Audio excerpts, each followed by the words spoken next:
On the same day Jesus Christ resurrected, two of Jesus' followers, unaware of his resurrection, were walking to the village of Emmaus, 7 miles from Jerusalem. As they walked along, they were talking about everything that had happened. As they walked and discussed these things, Jesus himself suddenly came and began walking with them, but God kept them from recognizing him. He asked them, saying, "What are you discussing so intently as you walk along?" They stopped short, sadness written across their faces. Then one of them, named Cleopas, replied, "You must be the only person in Jerusalem who hasn't heard about all the things that have happened there the last few days." "What things?" Jesus asked. "The things that happened to Jesus, the man from Nazareth. He was a prophet who did powerful miracles, and he was a mighty teacher in the eyes of God and all the people.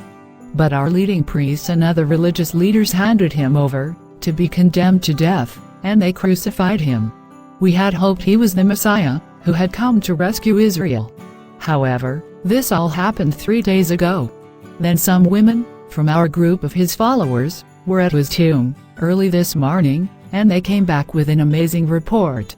They said his body was missing, and they had seen angels, who told them Jesus is alive. Can you imagine?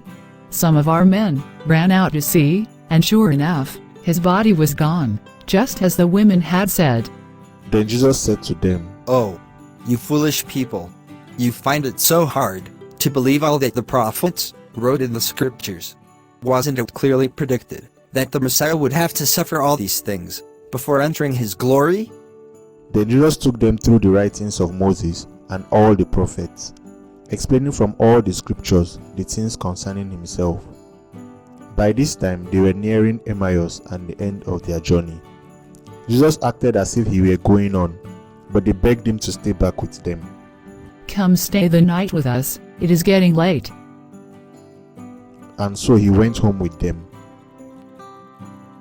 As they sat down to eat, he took the bread and blessed it. Then he broke it and gave it to them to eat.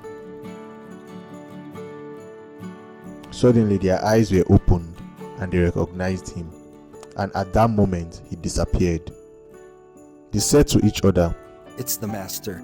"Oh yes. Did not our hearts burn within us as he talked with us on the road and explained the scriptures to us?" "We have to go back and tell the others we have seen the Savior." And within the hour, they were on their way back to Jerusalem to go and tell the others that the Savior is alive. And this is what the Bible tells us to do. Go into the world and preach the gospel, telling the world that you have found the Savior.